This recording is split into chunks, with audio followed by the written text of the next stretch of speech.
사람이 흥분하게 되면 또는 감정이 상하면 이성을 상실할 때가 있죠.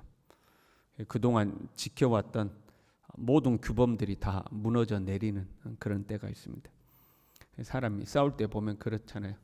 그동안 지켜왔던 품위는 다 무너져 버리고 자기 내면에 내재되어 있던 악함이 이제 드러나오게 되죠. 교회 안에서 싸움이 일어나도 동일합니다. 불행하게도 분열을 겪는 교회들이 있죠. 그래서 성도들 간에 다툼이 일어나는데 정말 신앙인답지 못한 모습들이 굉장히 이제 많이 드러나게 됩니다. 그러할 때의 핵심은 사실은 자기 자아에 있습니다. 우리가 성질이 났다고 표현하잖아요. 화가 났다, 성질이 났다. 하지만 그거는 자기 자아가 드러난 것을 의미하는 거죠. 자아가 드러났다는 것은 자존심의 문제죠. 내 성질이라는 것은 내 자존심을 지키기 위해서 분노를 표출하는 거지 않습니까? 내 자존심을 지키기 위해서 그동안 지켜왔던 어떤 품위와 규범들이 다 무너져 내려버리고 분노가 드러나는 거죠. 어느 순간까지는 우리가 살면서 선을 지키고 살죠. 기분이 나빠도 그래도 그 감정을 그대로 다 표출하지 않고 품위를 지키잖아요. 품격을 지키고 속은 상할지라도 어느 선까지는 지켜가죠. 그러나 그 내가 버텨왔던 선을 넘어서 버리게 되면 그때 내 자아가 확 드러나게 됩니다. 그때는 신앙도 하나님의 말씀도 하나님도 내가 그동안 지켜왔던 어떤 규범도 다 뒤로 물러나게 되고 나라는 자아가 가장 전면에 나서서 모든 것을 다 그 뒤로 물려버리고 자기 자신이 드러나서 자기의 감정을 다 이제 표출하게 되는 거죠. 우리는 그리스도와 함께 십자가에 죽은 줄로 믿습니다. 이제는 내가 사는 것이 아니요 내 안에 주님께서 사시는 줄로 믿습니다. 이 하나님의 말씀이 온전히 내게서 실천될 수 있기로 온전히 내 안에서 이루어지기를 우리는 소망해야 되는 거죠. 어떤 순간에도 내가 나오지 않고 오직 내 안에 그리스도께서 사시며 그리스도가 나오기를 우리는 소망해야 합니다.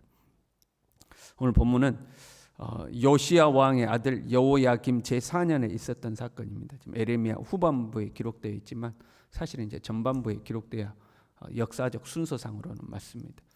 여호야김 4년은 바벨론의 1차 침공이 있던 때였습니다. 하나님의 명령이 에레미야에게 임하기를 요시야 왕 때부터 있었던 일들을 쭉 기록하라. 하나님이 주셨던 말씀을 기록하라고 한 거예요.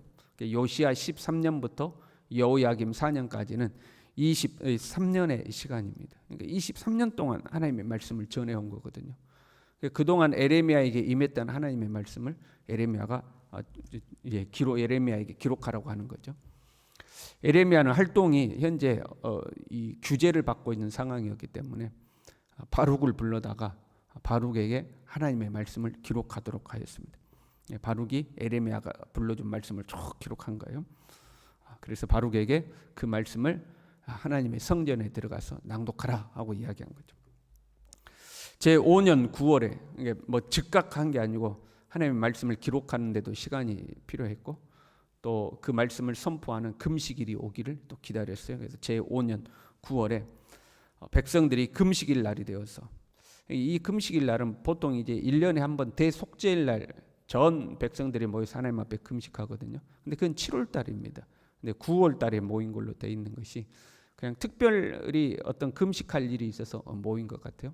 그 금식할 날이 모여서 이제 금식을 선포하고 하나님 앞에 금식하면서 이제 기도하는 시간을 갖는 거거든요. 백성들이 경건한 마음으로 그렇게 모였을 때에 바룩이 그 백성들 앞에 서서 하나님의 말씀을 쭉 낭독을 한 겁니다. 그걸 듣고 있던 현장에 있던 경건한 어떤 고위 관료들 몇 사람이 그 마음에 감동이 된 거예요. 마음에 울림이 있었어요. 그러니까 고위 관료들만 따로 모여서 바룩을 다시 불렀습니다. 네가 백성들 앞에 낭독했던 그 말씀을 우리에게 다시 한번 읽어달라. 그 말씀을 다시 쭉 읽었거든요. 이제 나라가 왜 바벨론의 침공을 받는지 하는 거에 대한 그동안 하나님이 주셨던 말씀이 있잖아요. 너희가 회개하지 않고 돌아서지 않으니까 너희들이 심판을 받는다는 말씀들이 쭉 낭독을 한 거예요. 이게 관료들이 야 이건 우리만 알고 있어서는 안 되겠다. 왕에게 알려야겠다 이제 하는 마음이 든 거예요. 네 말씀을 네 어디서 났냐? 에레미야 선지자가 불러준 대로 내가 썼다. 그러면 너하고 에레미야 선지자는 숨어 있어라. 내가 왕에게 이야기하겠다. 하고 에레미야하고 바룩은 숨어 있으라고 말하고 왕에게 가서 이야기를 한 겁니다. 왕이시여, 우리가 모였는데 하나님의 말씀을 들었는데 이 말씀이 우리에게 딱 맞는 것 같습니다.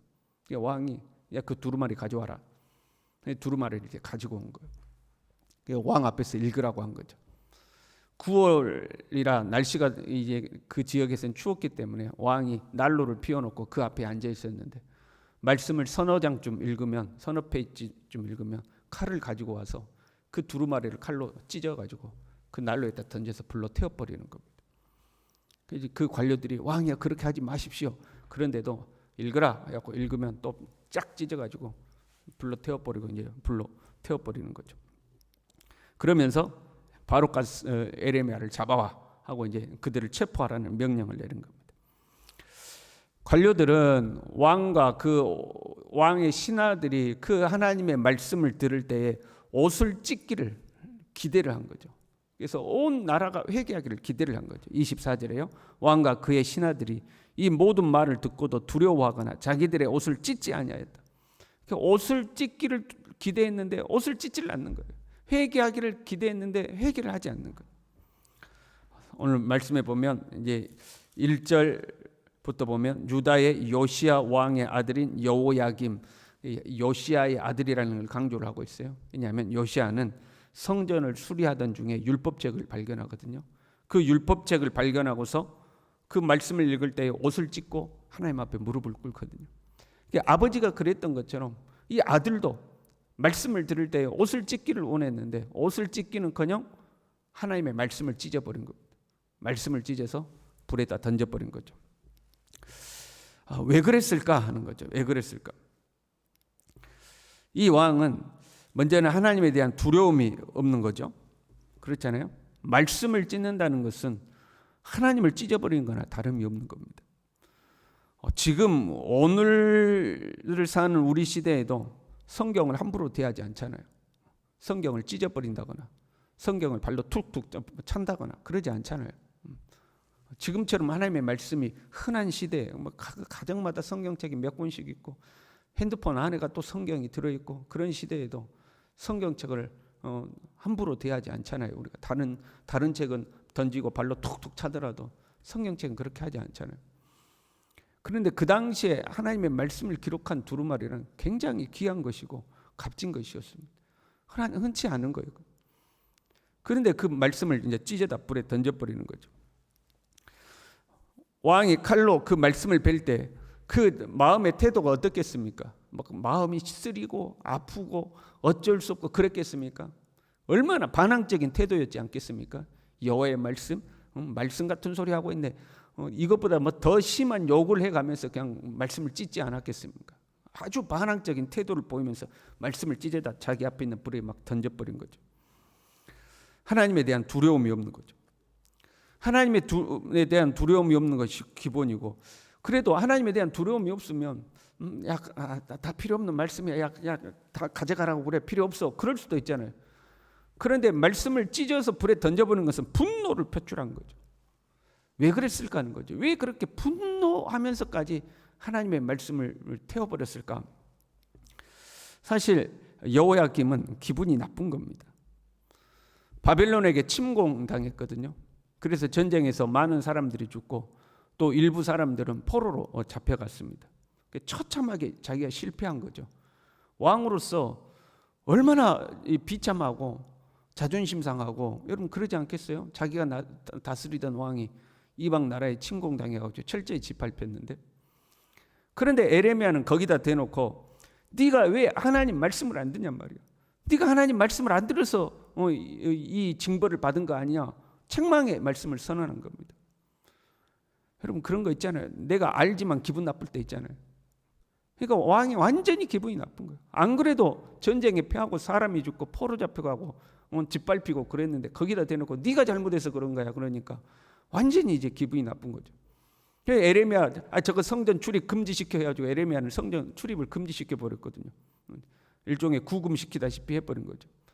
그랬더니 바룩을 시켜서 그 말씀을 기록해가지고 그것도 백성들 다 모인 데서 낭독하게 하니까 완전히 기분이 나쁜 거죠. 지금 화가 난 거죠. 넘어서는 안 되는 선을 넘어설 정도로 기분이 나쁜 거예요. 감정이 상한 거예요. 자존심 상한 거예요. 그래서 말씀을 찢어버리고 불러 태워버리는, 그걸 통해서 자기의 분노를 표출하고 있는 거죠.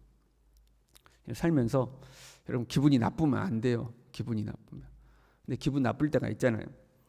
근데 기분이 나쁠 수도 있지만 선을 넘어서는 안 됩니다. 기분이 나빠도 하나님 앞에서 통제되는 범위 안에서 나빠야 돼요. 내가 기분 나쁘고 감정이 상했지만 하나님의 통제 아래에 있어야 되는 거죠. 그런데 이 왕은 완전히 그 통제를 벗어나 버린 거예요. 하나님의 통제는 둘째치고 하나님을 두려워하지 않으니까 어떤 자기 인격과 품위의 통제를 받을 수 있어야 되는데, 안 믿는 사람은 도덕과 윤리의 통제를 받을 수 있어야 되는데 그 통제를 벗어난 분노를 표출하고 있는 거죠. 적어도 이 새벽에 나온 우리는 하나님을 두려워하는 사람들인 줄로 믿습니다. 적어도 예수님을 믿는 사람들은 하나님을 두려워하는 사람들이죠. 물론 개 중에는 하나님을 별로 두려워하지 않는 신앙인들도 종종은 있어요. 사실은 뭔가 잘못된 겁니다. 예수님을 믿는데, 하나님을 믿는데 하나님을 두려워하지 않는다? 이건 뭔가 문제가 있는 거예요. 하나님을 두려워하지 않으면 정말 하나님을 믿는가 자기 자신을 점검해 봐야 되죠. 정말로 하나님이 살아계심을 믿는다면 우리는 하나님에 대한 두려움을 가지고 있는 거죠. 신앙생활 너무 오래 해가지고요, 둔해질 수도 있습니다. 신앙생활 너무 오래 하면 좀 하나님에 대한 그 두려움이, 경외심이 둔해지기도 하죠. 내가 겪어보니까 하나님이 즉각 심판을 안 하시거든요. 잘못해도 하나님이 즉각 벌을 안 주시거든요. 그러다 보면 이제 점점 둔해질 수도 있죠. 그러면 우리가 이제 달아졌다고 그러는, 달아진 신앙인, 여시가 된 신앙이죠. 적당한 선에서 여기 넘어가면 하나님 앞에 벌 받을 것 같으니까 적당한 선에서 여시같이 이렇게 하는, 그럴 수도, 그런 신앙인들이 존재하지만 바람직하지 않죠. 우리는 근본적으로 하나님을 두려워하는 신앙입니다. 하나님을 믿는 사람들은 하나님을 두려워하는 거죠. 그런데 문제는 뭐냐면 우리는 하나님을 두려워하지만 내 감정이 흐트러지거나 감정이 무너져서 하나님도 신앙도 말씀도 다 뒤로 밀어버리고 내 자아가 튀어나올 때가 있는 거죠. 이걸 조심해야 되는 거죠. 기분 나빠서, 자존심 상해서, 신앙의 규범이 그동안은 나를 이 통제를 해왔는데 이것도 뭣도 다 필요 없어 하고 내 성질이 확 튀어나와 버리는 거죠. 그럴 때가 존재하는, 이것을 조심해야 되는 거죠. 감정이 흐트러져도 하나님께 통제받는 범위 안에서 흐트러져야 돼요. 금방 다시 정상으로 돌아와야 되는 거죠. 그래서 넘어서는 안 될 선을 넘으면 안 되는 거예요. 여호야김처럼 넘어서는 안 될 선을 넘어서 말씀을 찢어버리고 말씀을 불살라버리고 자기 분노를 막 표출하는, 선지자에 대한 분노를 그렇게 표출하는 그 선을 넘어서는 안 되는 거죠. 쉽지는 않아요. 누구나가 계속해서 감정적으로 무너지다 보면 그 선을 넘어버리는 경우들이 존재할 수가 있죠. 그래서 우리는 우리 자신을 다스리기 위해서 경건의 훈련을 하는 겁니다. 경건의 삶을 사는 거죠. 그리고 내 힘으로는 안 된다는 것을 우리는 알기 때문에 성령께서 우리를 붙들어 주시기를 우리는 사모하고 성령을 의지하는 거죠. 이 새벽에도 기도하실 때 주여 나를 붙잡아 주옵소서, 나를 통제하여 주시고 나를 다스려 주시고 내가 사는 것이 아니요 내 안에 그리스도가 사시는 이 말씀의 삶을 살 수 있도록 우리를 붙들어 달라고 기도하는 저와 여러분 될 수 있기를 바랍니다. 기도하겠습니다. 하나님 아버지, 우리의 연약함을 아시는 주님, 이제는 내가 사는 것 아니요 내 안에 그리스도께서 사신다 하였사오니 내 자아는 철저히 십자가에 죽어지게 하시고 오직 주님이 나를 통제하시며 다스리시고 통치하셔서 주님이 나를 이끄시는 대로 살아가는 하나님의 사람이 될 수 있도록 우리 모두를 붙들어 주시옵소서. 하나님, 내 힘으로는 안 된다는 걸 압니다. 성령께서 우리를 다스려 주시고 성령께서 우리를 통치하여 주셔서 하나님의 통치 아래 살아갈 수 있도록, 이래도 주님을 위하여 저래도 주님을 위하여 이제는 내가 사는 것이 아니요 오직 주님이 사는 참 하나님의 사람이 될 수 있도록 우리 모두를 붙들어 주시옵소서. 예수님의 이름으로 기도 올리옵나이다. 아멘.